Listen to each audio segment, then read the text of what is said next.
Okay. This is kind of awkward here, but I'm back and I want to see what happened, but I kind of figured. Now we all know. Now I'm not surprised that Steph freaking Rollins cashed in on CM Punk, but I thought he was gonna wait to Cena. And honestly, I thought he was gonna try to do Cena because of the Street Fighter and they'd be exhausted. But when Punk won the World Heavyweight title, and he was cashing in. He came out and said, "Enjoy it while it lasts." You could tell he was faking with that knee injury. And of course, he will cash in on Punk. Of course, because that's who he hates the most right now. And he was going to make sure, he said he'd do anything in his power to make sure that Punk did not become and be World Heavyweight Champion. So he was about champion for a few minutes, maybe. Like they said, probably 5 minutes. And then Rollins ruined everything for him. Took it all away. But Punk had Gunther a lot. And he even had busted open. That was good. Now, the fight... the match between Cena and Cody Rhodes... Well, let's just be honest. We all know Cena wasn't going to win and Cody Rhodes was going to win the match. That's pretty obvious. Especially when Jade Cargill lost her match and she won Queen of the Ring. You know the King of the Ring then, he's going to win his match. And plus, we all knew from the jump that Cody Rhodes was going to win the WWE Championship back. But the surprising part for me was when Brock Lesnar showed up afterwards. And I wasn't surprised that he showed up. I'm surprised he showed up, yes.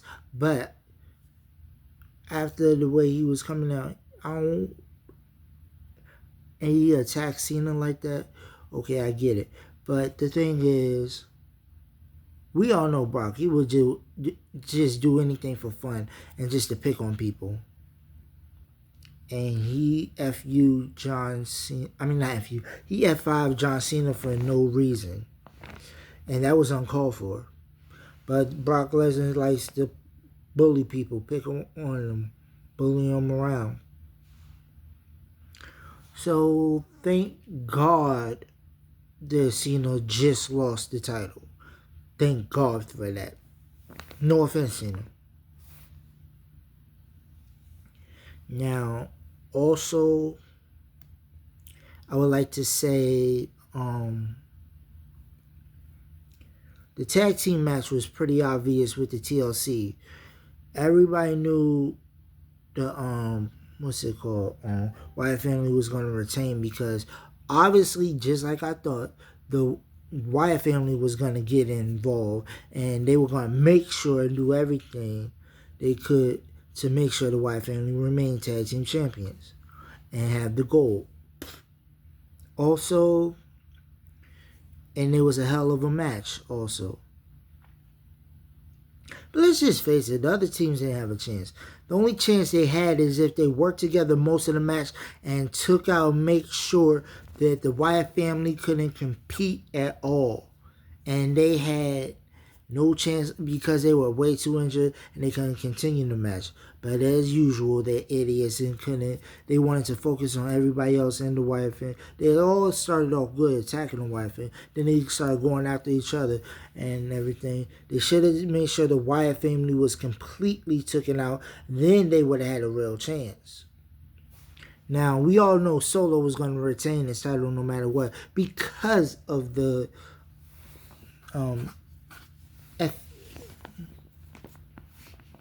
I forgot what it's called.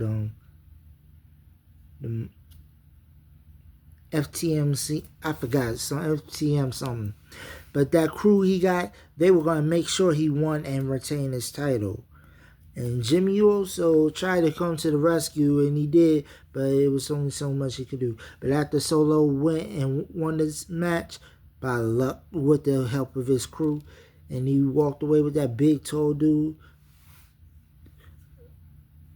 Tonga or something, and Jimmy Uso locked both of them in the cage and Jacob Fatu, the Samoan werewolf, took them both out. And instead of jumping off the top rope at the very top, he wanted to do something special. Yeah, he wanted to go all the way up top, on top of the cage, and do his backflip and take them both out.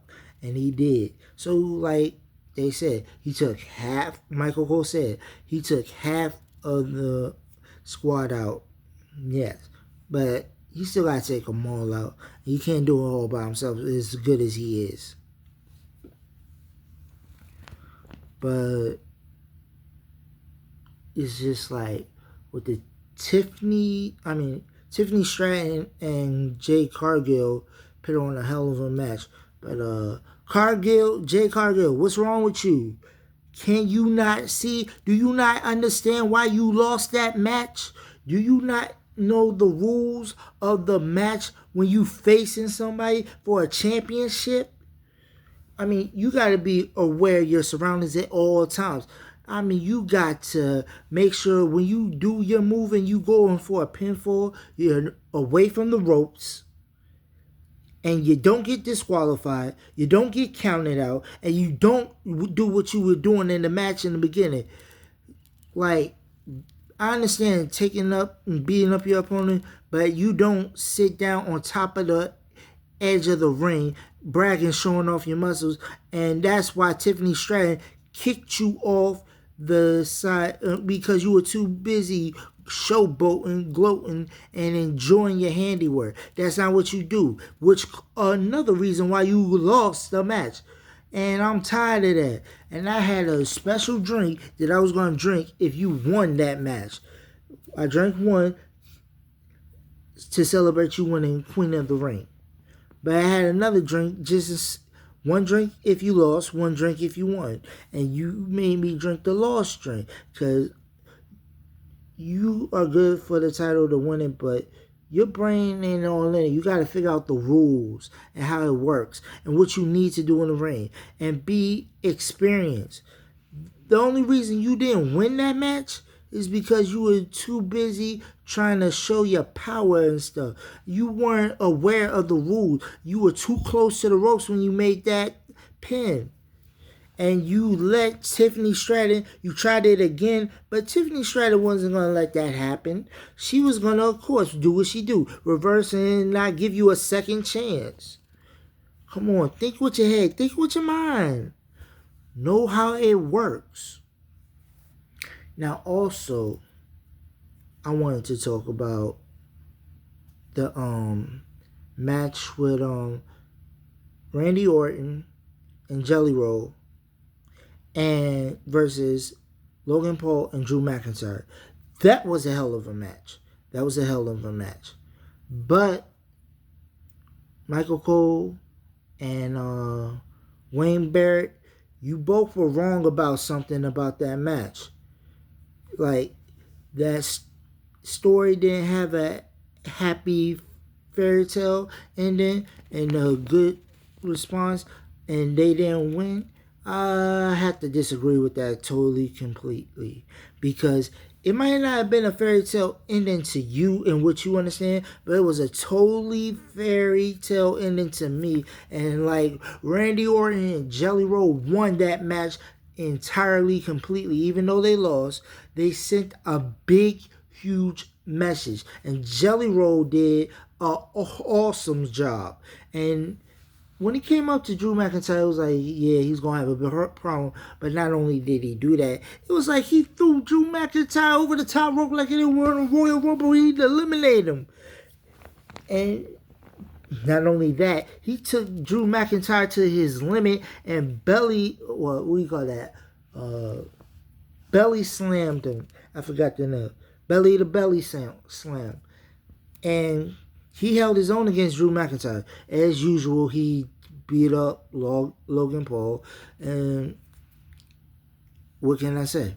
But he proved and stood in the ring for all of us fans around the world to prove that we can do it and we can be wrestlers and, perform. Just because you're a music artist, an NBA player, or a regular person doesn't mean you can't compete in the ring and not know what you're doing and take risks. I mean, Jelly Roll kind of did something that really nobody will figure out.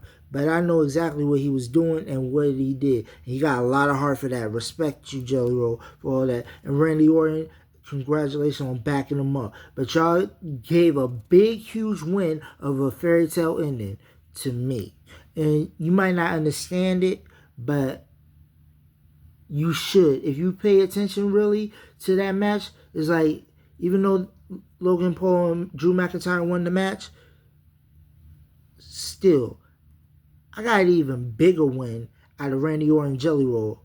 And they sent a big, huge message where basically Drew McIntyre and Logan Paul lost the whole thing. They lost everything in that match.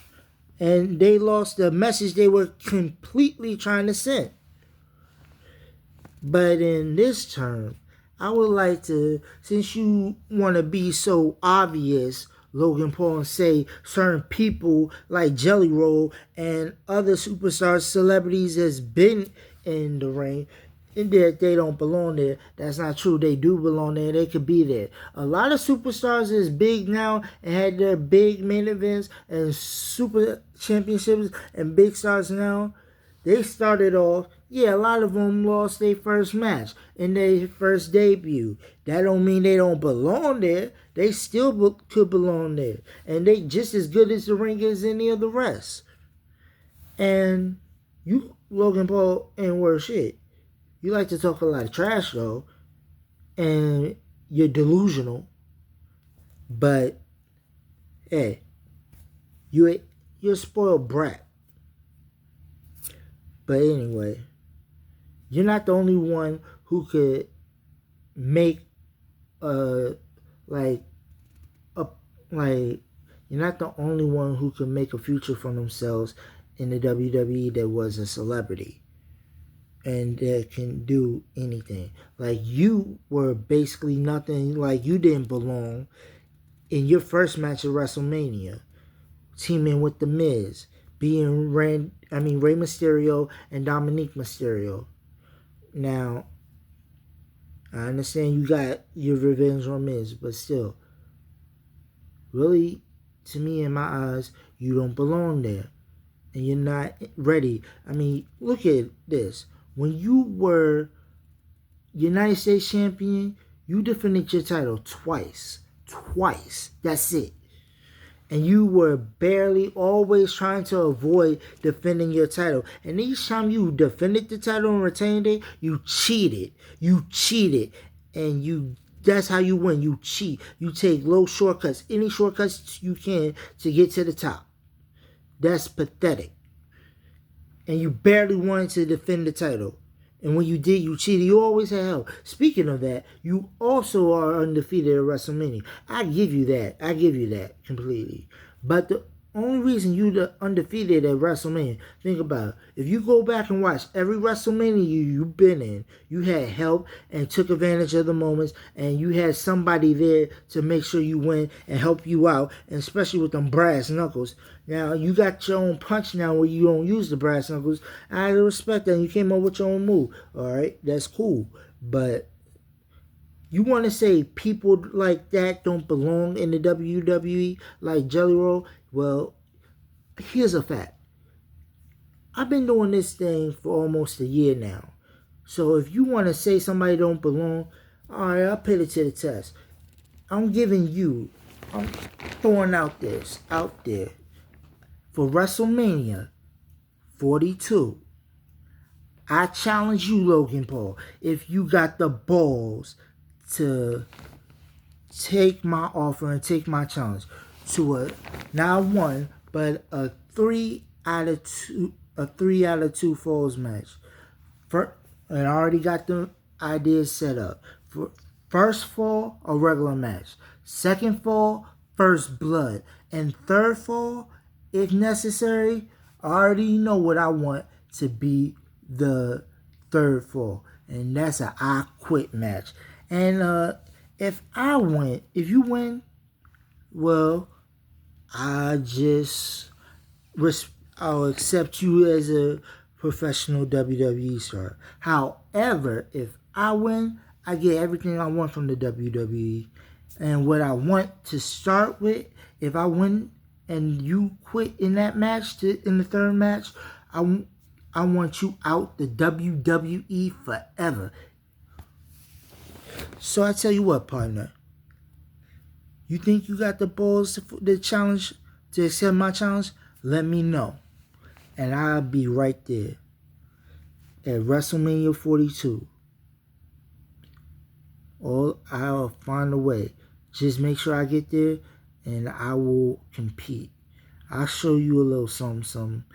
Speaking of which, about this, Sean, what you saw that United States title, speaking of which, the United States title for the women's tag team, for the women's United States title is kind of pathetic.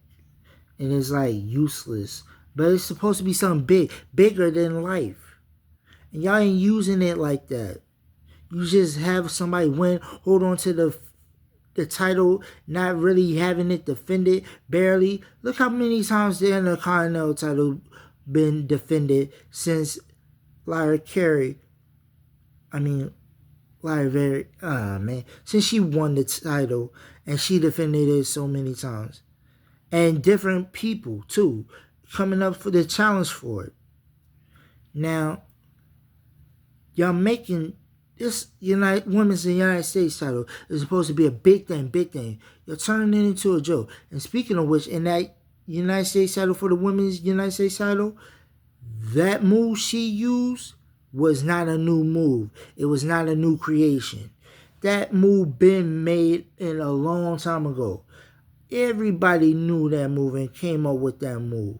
You know why? Because that move is nothing new or creative. That move was already made. And you know how I know this? Because that move was made and used in Def Jam Fight for New York. What the heck? She basically copied that move from Def Jam Fight for New York. That move was in that video game. Anybody could have told you that. It's not that hard to figure out. And also, congratulations to Alexa Bliss and Charlotte Flair on winning the tag team titles and defeating Judgment Day. Now, Seth Rollins, I got to say, now that you World Heavyweight Champion, think about this. Now that you World Heavyweight Champion, you got this whole new crew. Think about it. You could be World Heavyweight Champion all together. And get the next step I think you need to take, Seth Rollins, is getting Bronson Reed and Braun Breaker a tag team title shot at the World Heavyweight Tag Team Champions against the Judgment Day. That would be a good move for you, your next move. If you can do that and they World Heavyweight Tag Team Champions and you World Heavyweight Champion, think about it. That will be something big and something untouchable. It's a good idea. Think about it. And also, I wanted to talk about the Intercontinental title match with Becky Lynch and Lyra Vieira. But that match, I'm glad Bayley came in to try to save it. And when Becky tried to turn Bayley into turning on Lyra, I'm glad she did it and went against Becky. But Lyra should have took that pipe and hit her with it when she had the chance. And she should have just, instead, when Becky was begging, she should have just did it anyway. And then when Bayley had the chance, she should have, instead of throwing that pipe down, hit Becky across the face with it and keep hitting her with it. And when Lyra did that famouser in the air, pin Becky through the table, she should have won. But I understand.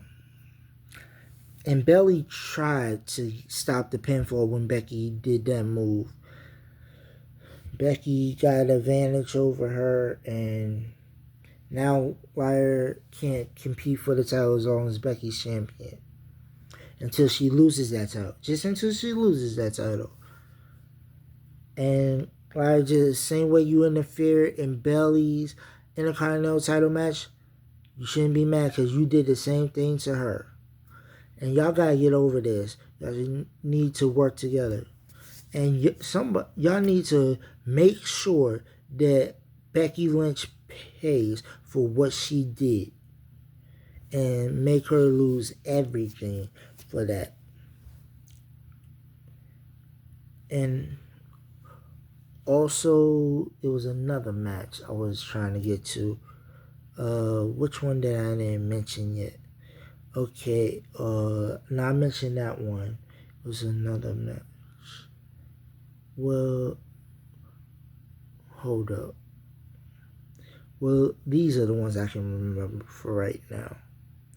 But, oh yeah, the World Heavyweight Champion the Women's World Heavyweight Championship match with Naomi, Rhea Ripley, and Io Sky. Now, once again, in that match, Rhea Ripley had Io Sky beat for the second time, 2 times in a row. She had a beat at Evolution, but the ref was knocked out. She had a beat at SummerSlam, but however, Naomi sneaked up from behind and got the pinfall on her, holding her tights. But I know it's a triple threat match. That doesn't matter. There's no rules, no disqualifications, no countouts. Rope break don't matter. And that was a hell of a match between John Cena and Cody Rhodes, the American Nightmare. And the way they made that match and participated in it. And the real John Cena really came back. Like, he was not as good as he was, but the same John Cena, but in a way, still bad, but worse than ever, but at the same time, best than ever. Maybe the best and worst at the same time of John Cena and more dangerous John Cena. And he's getting back to that moment of him. Now, he's still got 4 months left, which surprises me. So in that 4 months, I wonder what's going to be left and what's going to happen. But, like I said, John Cena, this might sound crazy. I know the world is going to, like, think I'm nuts for this and think I'm crazy, but John Cena, yeah, you a 17-time world heavyweight champion, but I think I got it. But I got you that special title for you, that so you'll still be a champion, and it's your retirement championship gift, along with that chain I showed you, that I got just for you. I want you to come pick it up, and if I get that match, and so if you can have the man enough balls to accept my challenge, Logan Paul, and you really tell him what you really say you are, you accept my challenge to WrestleMania 42 against you, one-on-one. No interference, nobody else, just me and you, one-on-one. And see, I'm like a social media person right now, but I'm not that big like you. I'm not rich like you, I'm broke, but still, I got, like,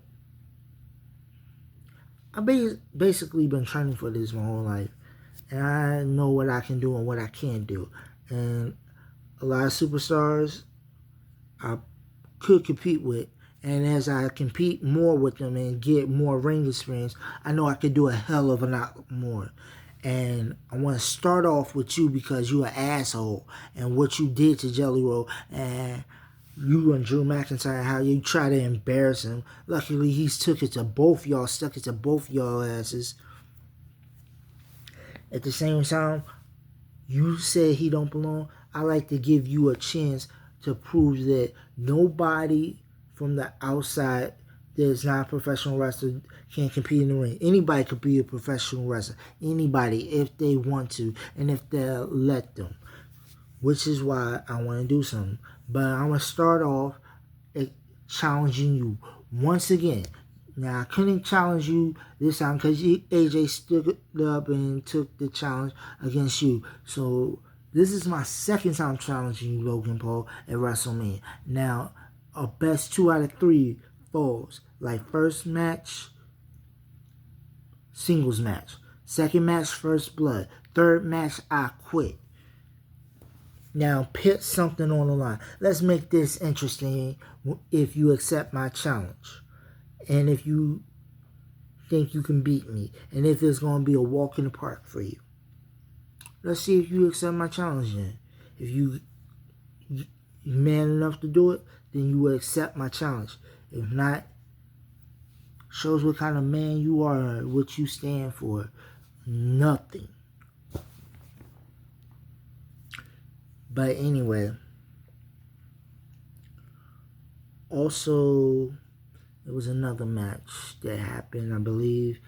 Can't remember all at once. I can't remember them all, but it was all good.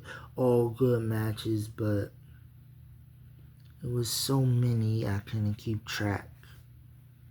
Maybe there's some I'm forgetting, but it's like I enjoyed every moment of it. Yes, this is the biggest SummerSlam ever of this year, and not just this year.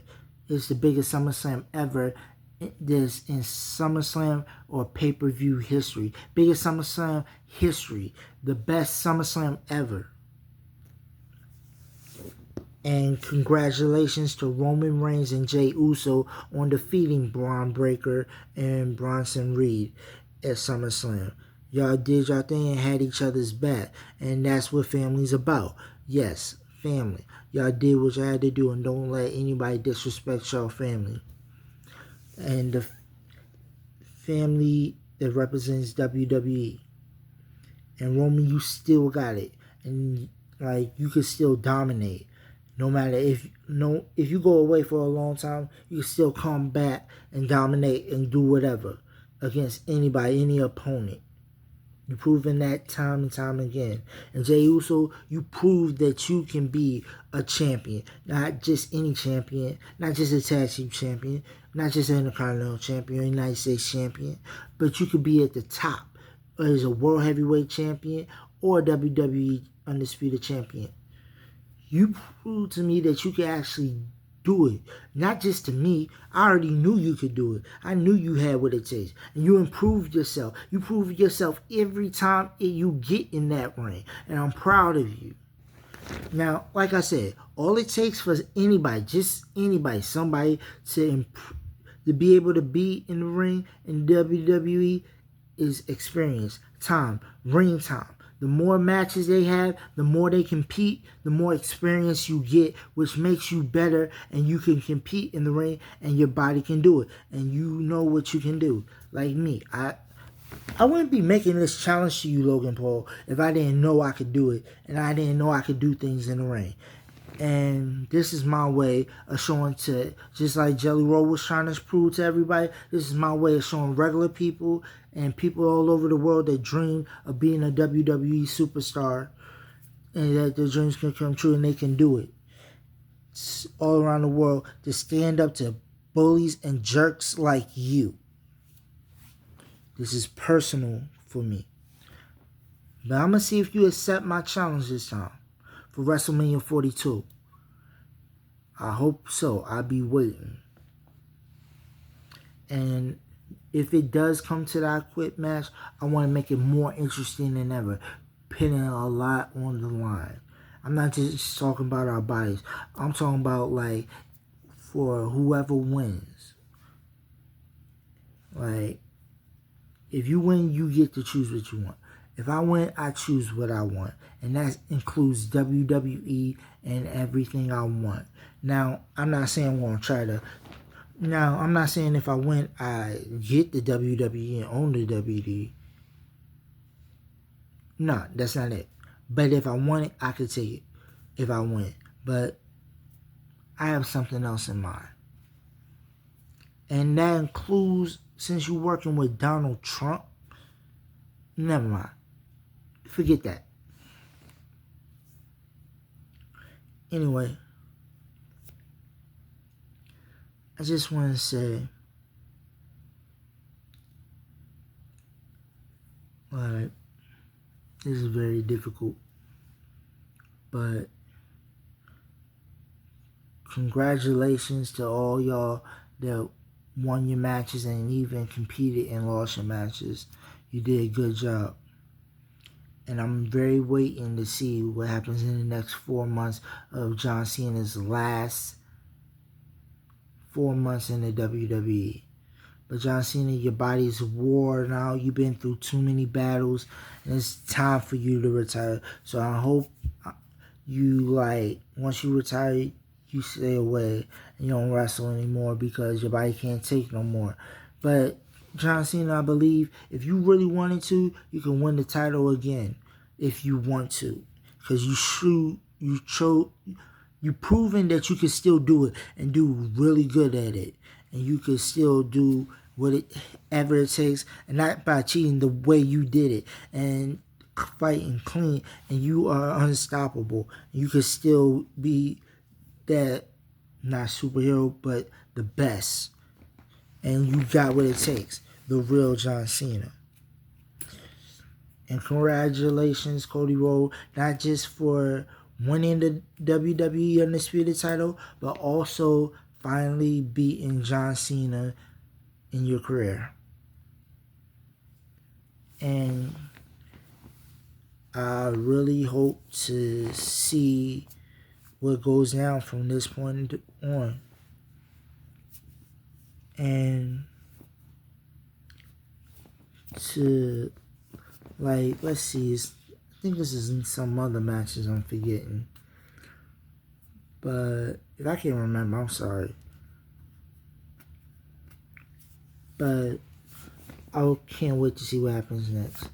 And to all my fans, if you are a fan of mine, you watch my videos, I love y'all, I support y'all, and I want to say congratulations. A shout out to my #1 fan who supports me all the time. My #1 fan, my #1 fans, I want to give a shout out to.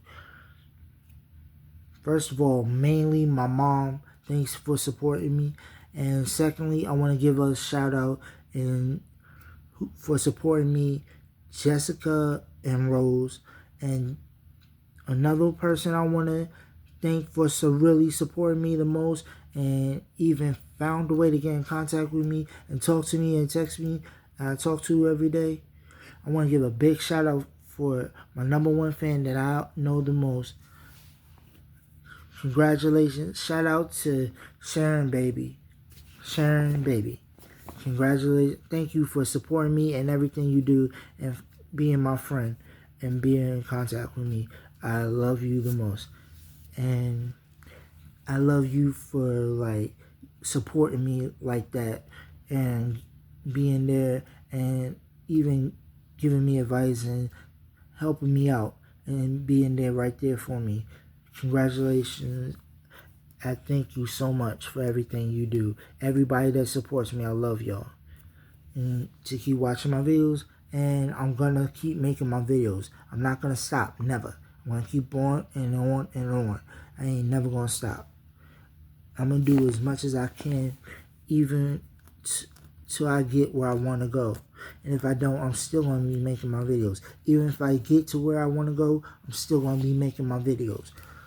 But I have a goal, not just with the videos, but with other things. Sometimes I have other things to do. This is why I don't make the videos as much as I would like to. But sometimes it's hard to come up with new stuff. That's another reason. But I understand why wrestlers, people use same material all the time, and because it make repeat episodes or shows or repeat and keep doing the same thing, because it's so hard to keep coming up with something new every time. It hurts your brain and drive you crazy, and it's hard to keep so much pain on your brain that it's hard to keep coming up with new ideas and different things to talk about. Now, I try my best, but sometimes it hurts my brain. I gotta figure out something new to talk about, but I'll try to figure out something, but sometimes I'm going to be talking about the same old stuff, but for a point and for a reason. And I love y'all. Shout out to Mom, Jessica, Rose, and Sharon Baby. I love all y'all that support me. I love y'all. Thank you for watching my video. If you do the full video, anybody that watches the full video of all my videos, I want to thank y'all the most. And I appreciate y'all. I love y'all. I got to end this video. Bye. I love y'all.